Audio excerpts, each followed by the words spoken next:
Hi గారు, welcome to our channel. ప్రస్తుతం మనతో పాటు దామో బాలాజీ గారు సీనియర్ జర్నలిస్ట్ ఉన్నారు. వారితో ఒకసారి మాట్లాడదాం. సార్ నమస్కారం. సార్ నమస్తే. సార్ రాజ్ తరుణ్ లావణ్య వివాదంలో ఇంకొక కీలక పరిణామం చోటు చేసుకుంది. సార్ ఈ కేసుని హ్యాండిల్ చేస్తున్న నార్సింగ్ పోలీస్ స్టేషన్లో ఒక పోలీస్ ఆఫీసర్ని ట్రాన్స్ఫర్ చేసేసారు.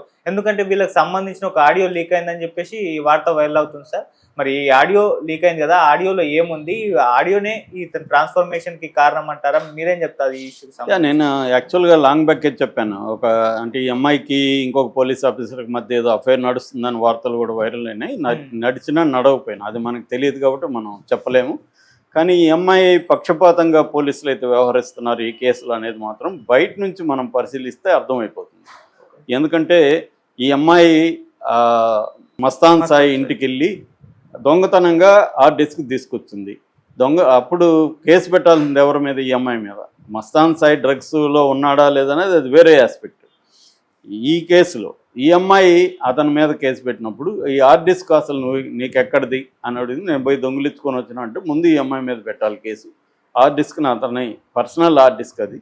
అతని హార్డ్ డిస్క్లో ఏముంటే మనకు సంబంధం లేదు, పబ్లిక్కి పోలీసులకు కూడా సంబంధం లేదు. ఇప్పుడు మన ఇళ్లలో మన హార్డ్ డిస్క్లు వచ్చి పోలీసులు తీసుకెళ్లరు కదా. ఏదైనా కేసు ఉండి మన మీద పోలీసులు సెర్చ్ అది కూడా సెర్చ్ వారెంట్ ఉండాలి. చాలా కేసుల్లో వారెంట్ లేకుండా కూడా సెర్చ్ చేయడానికి లేదు. అలా ఉంటుంది చట్టం. ఎవరో తెచ్చిచ్చిన హార్డ్ డిస్క్ని పెట్టుకొని ఇప్పుడు ఆ వీడియోలు మస్తాన్ సాయి పెట్టాడా, ఈ అమ్మాయి పెట్టిందా, ఇవన్నీ తెలియదు. రెండోది మస్తాన్ సాయి పర్సనల్గా ప్రైవేట్ వీడియోలు తీసుకున్నాడు. ఇప్పుడు నేను నా భార్యతో వీడియోలు తీసుకుంటే మూడో వాళ్ళకి ఏం సంబంధం? అసలు వీడియోలు తీసుకోకూడదా? చట్టం ఏమైనా ఉందా అలాగా వీడియోలు తీసుకోకూడదని? సో ఇదేంటంటే ఇప్పుడు నా డిస్క్ ఎత్తి నేను నా భార్య వీడియోలు తీసుకుని పెట్టుకున్నా, దాన్ని ఎవడో తీసుకెళ్ళిపోయి ఇతను 200 హీరోయిన్లని రేపు న్యూస్ వస్తుంది. ఇది చాలా దారుణమైన వ్యవహారం. రేపు పొద్దున దీనివల్ల ఏమవుతుందంటే ఇటువంటి అమ్మాయిల మీద కక్ష పెంచుకుంటారు. ఇప్పుడు అతను ఎవరో ముక్కలు చేసి భార్యని ఎందుకు చేశాడు?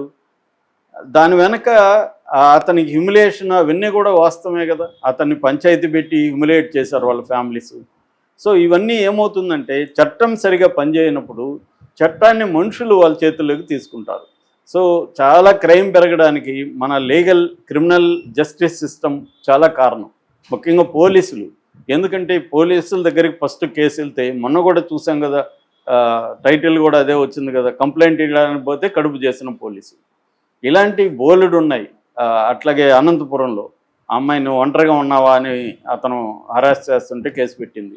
ఇలాగా చాలా పోలీస్ స్టేషన్లో పోలీసులు ఏం చేస్తున్నారంటే కేసులు దగ్గరకు వచ్చే అమ్మాయిల్ని ట్రాప్ చేయడం లేదు. ఈ మధ్య కొత్త ట్రెండ్ ఏంటంటే అమ్మాయిలే పోలీసులు ట్రాప్ చేయడం. ఇది లావణ్య, ఆ అమ్మాయి ఎవరు ఇంకో లక్ష్మీ పడాల ఒక అతను ఎవరు చింటూ అనేవాడితో మాట్లాడిన ఆడియోలు వింటే అందులో చెప్తుంది అమ్మాయి వాడిని శేఖర్ భాషని ఎలా చంపేయాలని డిస్కషన్ వాళ్ళిద్దరిది. అందులో ఏం చెప్తుంది, ఇతను ఏంటంటే ఇది పోలీసుల వ్యవహారం, రేపని నువ్వు డిఎస్పీయా ఎస్పీనా ఎవరి దగ్గరన్నా నన్ను తీసుకొని నేను డీల్ చేస్తాను అంటుంది అమ్మాయి క్లియర్గా. అంటే అమ్మాయికి అంత కాన్ఫిడెన్స్. నేను పర్సనల్గా చూసిన ఒక కేసులో ఒక హస్బెండ్ని ఇరికించడం కోసం ఒక భార్య ఒక టాప్ పోలీస్ ఆఫీసర్తో అఫైర్ పెట్టుకొని అతన్ని ఇరికించి జైలుకి పంపించింది. ఇది చాలామంది అమ్మాయిలు చేసే పని ఈ మధ్యకాలంలో. అంటే పోలీస్ ఆఫీసర్లతో కూడా వాళ్ళని లైన్లోకి దించి, అట్లాగే ఈ లక్ష్మీ పడాల కూడా అసిస్టెంట్ ఎస్పీని ఒక అతన్ని కూడా ట్రాప్ చేసింది అనేది మొన్న మహా టీవీలోనే దీని మీద డిస్కషన్ పెట్టారు. సో ఇలాగ ఏం చేస్తున్నారంటే ఈ లావణ్య కేసులో కూడా అదే కనబడుతుంది. లావణ్య కేసులో ఇప్పుడు కొత్తగా ఏంటంటే ముందు నుంచి అందరూ కూడా చాలామంది చెప్తున్నారు లావణ్యకి ఆ నార్సింగ్లో ఎవరికో అఫైర్ ఉంది, పోలీస్ స్టేషన్లో అఫైర్ ఉందా లేదా, కానీ మొత్తానికి లావణ్య కేసు పెడితే మాత్రం వాళ్ళని అరెస్టులు చేస్తారు. ఈ అమ్మాయి కేసు పెడితే అతన్ని సాయిని అరెస్ట్ చేశారు. ఈ అమ్మాయి కేసు పెడితే శేఖర్ భాష మీద కేసు పెట్టారు. ఈ అమ్మాయి ఎవరి మీద కంప్లైంట్ ఇచ్చినా వాళ్ళ మీద చేస్తున్నారు తప్ప ఈ అమ్మాయి మీద చాలా ఎఫ్ఐఆర్లు ఉంటే ఈ అమ్మాయిని ఎందుకు అరెస్ట్ చేయట్లేదు అనేది ఇప్పుడు వస్తుంది.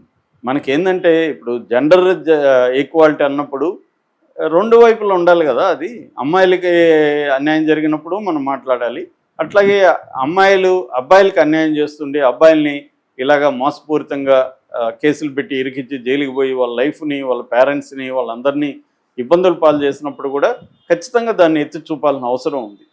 సో ఇక్కడ అదే జరిగింది. నేను గతంలో కూడా చెప్పాను, నేను ఎక్కువ వీడియోలు దీని మీద ఈ టాపిక్ పెద్ద ఇంట్రెస్ట్ లేదు నాకు నిజానికి. బట్ నాకున్న ఇంట్రెస్ట్ ఏంటంటే క్రిమినల్ జస్టిస్ సిస్టమ్ ఎలా ఫంక్షన్ అవుతూ ఉంటుంది, దీంట్లో అమ్మాయిలు కానీ అబ్బాయిలు కానీ ఇవాళ ఉన్న కాంటెంపరీ అమ్మాయిలు అబ్బాయిలు ఎలా ఉన్నారు, ఈ కేసుల్ని ఈ క్రిమినల్ జస్టిస్ సిస్టాన్ని తమకు అనుకూలంగా ఎలా మార్చుకుంటున్నారు అనేది మనకి ఇంపార్టెంట్ అనమాట. లావణ్యనా ఎక్సా వైయా జెడ్ అనేది ఇంపార్టెంట్ కాదు. సో ఆ రకంగా తీసుకున్నప్పుడు ఇప్పుడు ఒక న్యూస్ బయటకు వచ్చింది, ఆంధ్రజ్యోతిలోనే నేను చదివాను. అంటే ఎక్కడో వెబ్సైట్లో వస్తే మనం నమ్మలేం, ఆంధ్రజ్యోతిలోనే వచ్చింది. ఆ న్యూస్ ప్రకారం ఏంటంటే అక్కడ డిటెక్టివ్ ఇన్స్పెక్టర్, నార్సింగ్ పోలీస్ స్టేషన్లో డిటెక్టివ్ ఇన్స్పెక్టర్ శ్రీనివాస్ని బదిలీ చేశారు. ఇంకా అఫీషియల్గా అనౌన్స్ చేయలేదు, బదిలీ చేశారు.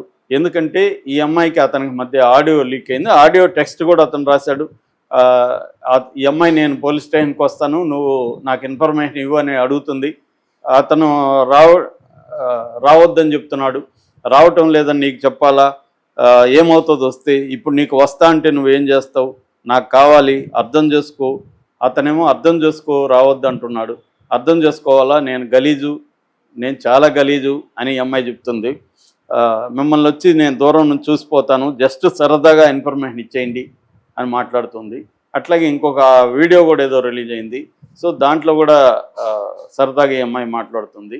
మొత్తానికి ఈ అమ్మాయి ట్రాప్లో అతను పడ్డాడా లేదా మనకి తెలియదు, కానీ ఈ అమ్మాయికి ఫేవర్గా అతను బిహేవ్ చేస్తున్నాడు అన్న ఆరోపణలతో అతన్ని ట్రాన్స్ఫర్ చేస్తున్నాడు. గతంలో కూడా ఈ నార్సింగ్ పోలీస్ స్టేషన్లో సిఐ గంగాధరు, ఎస్ఐ లక్ష్మణ్లు కూడా గతంలో వాళ్ళు ఏంటంటే ల్యాండ్ పంచాయతీలు చేస్తున్నారు. అంటే చాలా ఏరియాల్లో పోలీస్ స్టేషన్లు ఉన్నాయి, కొన్ని పోలీస్ స్టేషన్లు ఉన్న ఏరియాలో ల్యాండ్ వివాదాలు ఎక్కువ ఉంటాయి, డిస్ప్యూట్స్ అక్కడ ఎక్కువ ఉంటాయి అన్నమాట. కొన్ని ఆ ప్రాంతాల్లో అటువంటి ఏరియాలు ఉంటాయి.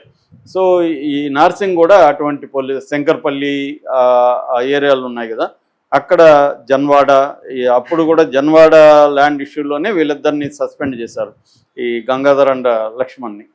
సో ఇలాగ ఉన్నప్పుడు ఏం చేస్తారంటే జనరల్గా వాళ్ళ దగ్గరికి కేసులు వస్తుంటాయి. మామూలుగా అయితే సివిల్ కేసులకు వీళ్ళు తలదూర్చకూడదు, అక్కడ ఏమన్నా క్రైమ్ జరిగి ఉంటుంది తప్ప. మామూలుగా చాలామంది పోలీస్ స్టేషన్లో పోలీసులు ఏం చేస్తారంటే, బాబు ఇది సివిల్ కేసు, మాకు సంబంధం లేదని వాళ్ళకి మర్యాద చెప్పేస్తారు.